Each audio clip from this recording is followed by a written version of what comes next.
Hi guys! So, for today's video is magluluto ako ng sinabawan. So, pasensya na kayong camera ka is magalaw. So, ito guys, itong talbos na to is, this is from our plants. So, ayan. So, potato plants. So, gasan lang natin siya. Make sure na nawala yung mga insect niya. Kasi maraming mga insect sa labas. So, ayan. Hugas lang muna tayo. So, yan. And nakikita nyo dyan guys sa other side is hanggang yung meat ko. So, kumuha ako ng pork hocks para sa sabaw. Magkaiba naman. Kasi I usually use yung neckbone. Kaya lang, ako lang yung kumakainan. So, this time, I tried to eat something na lahat ng family or the whole family can actually eat or they would like it. Kasi kasawa na ako sila kumakain. So, ayun guys. Kasi hindi naman sila mahilig sa mga sabaw. So, ito na naman ako mga talbos. Supposed to use, or I was planning to use cabbage. Pero, I realized na meron pala kaming potato. So, yan. Idibo naman siya guys. Kaya ito na yung gamitin ko. Mas healthy pa diba kasi purple. Tapos maganda pa yung kulay niya. Ayun guys. So, nakita niyo dyan guys. So, yung sasabi ko sa inyo na dapat is, ano nyo talaga. Hugasan nyo ng really, really good. Magalaw talaga yung camera ko guys. Pasensya na baka nahili yung mga ulo nyo. So, alright. Let's go here. Dito na tayo. Hugasan na natin ang ating mga meat. So, yan. So, diba? So, kailan hugasan natin siya guys? Yung mga taba-taba, minsan kinukuha ko sometimes na hindi. Kasi minsan yung cabbage nakakasarap sa sabaw, diba? Yun naman kasi. Tapos, ayan. So, itong part na to, itong dalawa to is ako yung kakain ito kasi hindi naman sila ito kumakain. So, yung kakain lang nila is yung, yung steak. Pork steak. Magtatang kayo, bakit steak hindi namin ito? Kasi steak is alam ko kakain sila. Hindi naman ito yung mahal na cut ng steak, yung mura lang ito. Kaya, okay lang pang sabaw. Namili kami kanina ng mga meat sa shop. Tapos, hindi na nakuha ito ng mga pansabaw. Kaya lang guys, naisip ko, parang ang sarap magsabaw. Lalo na ngayon. Hindi naman, mainit naman yan. Pero, alam niyo guys, lalamigin pa lang dito sa amin. Malapit na, at end of August, siguro malamig na dito. So, yan siya guys. Ito. Ayan, diba ang lalaki? So, ito yung sa kanila kasi malaman. Malaman lang yung yung isang part ng kanila. Kaya lang, ayaw nila yung may mga bones. So, ito may kunting fat, tapos may skin. Kasi yung pala may tikman pala, hindi naman nila kakainin. Kasi ito sila mga matitili talaga sila sa kanya. Ayun na, may mga fat. So, yan. Kaya pag nagluluto ako ng sabaw, ako lang talaga yung kumakain. Yung asawa ko is sumitigil na siya ng sabaw lang talaga. Kasi for him, yung neck mo, diba? Kasi most of them is bones. Ayaw niya. Ako gusto ko yung nilang nat-nat. Kaya yan. Pero ito, kasi gusto niya pag nagsasabaw ko, gusto lang niya talaga yung soup. Yun lang. Kaya kumuha ko nito yan ng ganito. Ayan. So, malapit ako. O, isa na lang yun. Natitira din sa akin. Pinagugugasan. Tapos, nag-cycle na ako doon ng ating meat para maging tender siya. O, diba? Para parang ano? Ayun siya guys. Okay na yan. Tapos, magugas na ako ng ating kamay. Magalaw talaga guys. I thought I'm gonna write this holder pero parang I'm not sure if I'm really gonna write this kasi magalaw siya. Okay. So, I'm gonna start my water. Ayan, tawag ko lang siya guys. And then, after no, ilalagay ko lang dito. Tapos, susunod siya para yung mga taba-taba ng ating meat. So, sandali lang. Ayan. So, ilagay ko na yung meat natin. Nagamit lang ako ng ito. So, ilagay ko na guys yung meat natin kahit hindi pa siya kumukulo para salt, pepper. Lagyan ko rin ng bay leaves. Diba? Para, tapos of course, onion, garlic. Ayan. Tapos guys, pakukulan until mag-tenderize meat niya. So, ito nga pala guys is, nandito yung aking chayote. Ayan. And then, beans. Tapos, sili. Ayan. So, I forgot the name ng sili na to. Basta sili siya. I'm not even sure kung maanghang. Hindi ko lamang ni-research. But, whatever. Kahit maanghang, it's better. So, yan siya guys. Ito yung mga green ko. Alright guys. So, ito yung aking pork bouillon. Lalagyan ko ng 1 cube. Para maging malasa yung meat natin. Manuot ba yung flavor? So yung meat natin is very flavorful. Hindi yung bland. We don't like those one. So, ayan, ilalagay ko na.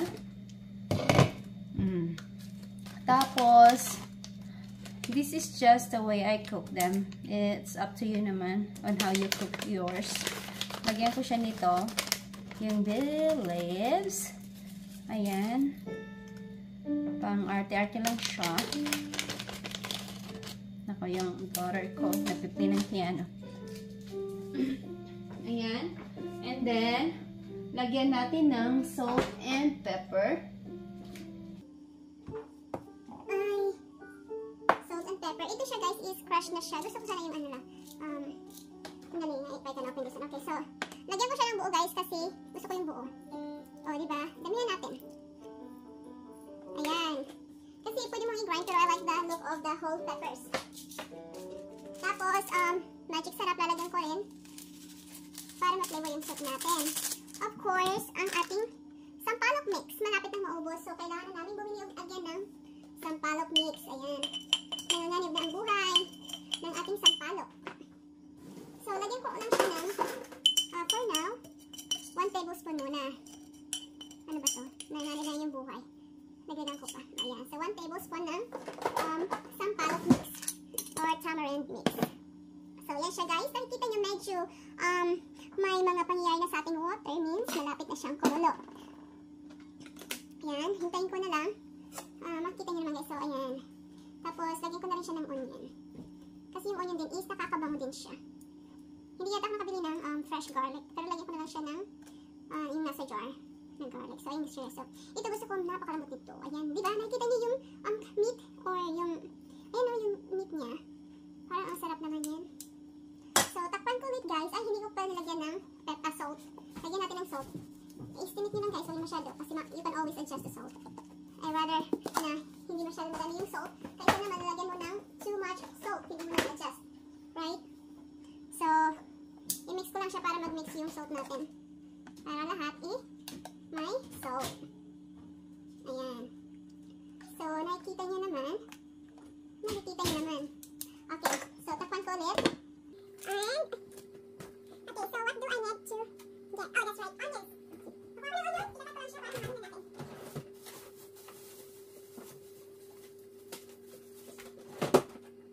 So, I always like to use the purple onion.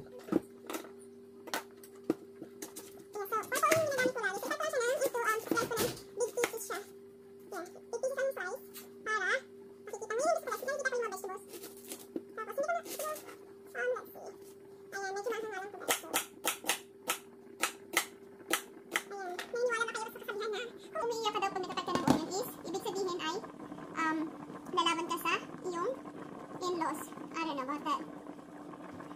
Yeah, I heard that before when I was a kid. So, ayan. But I don't think so.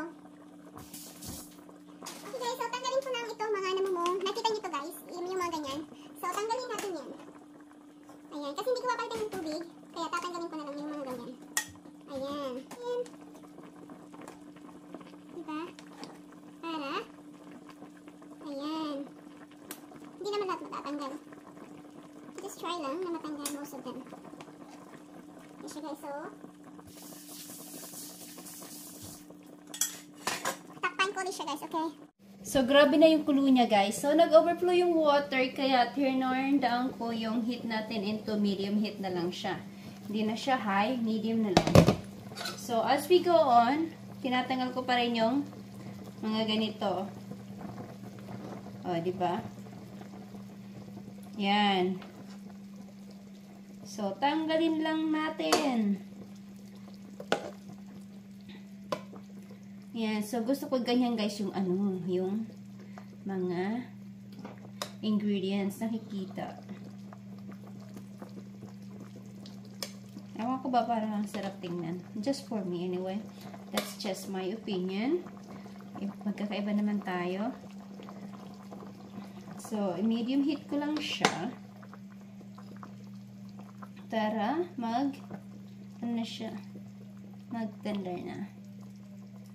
Yung ating meat. Especially this one here. Kasi, very thick yung meat niya. Even this one. So, takip ulit. Hugas. And then, hintay again. Ganyan lang yung buhay. So, right guys. So, nilagay ko na yung ating mga vegetables. Ayan na siya. Yung mga vegetables natin. Konti lang. Kasi, puno yung ating ano. So, ayan. Yung sili.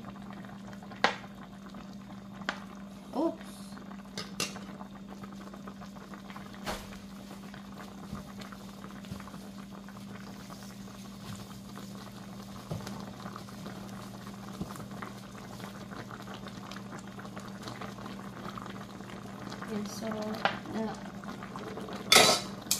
aamoy na natin ang ating sinigang.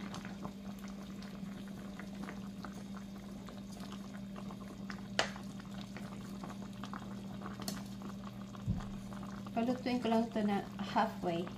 Tapos lagay ko na yung ating talbos.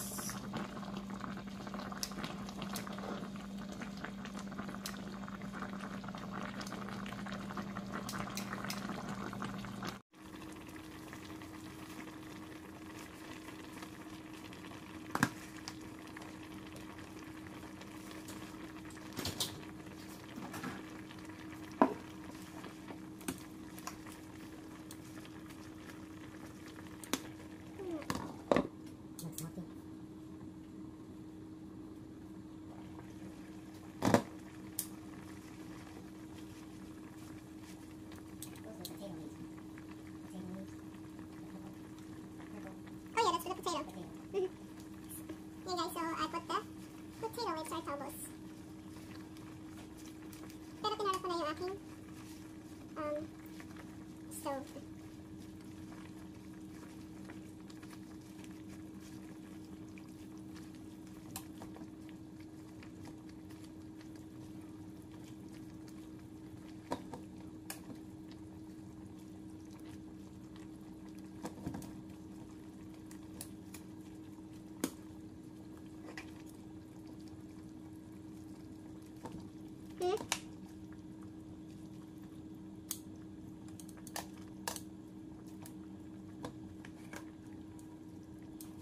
Yan siya guys. Luto na siya. Ayan.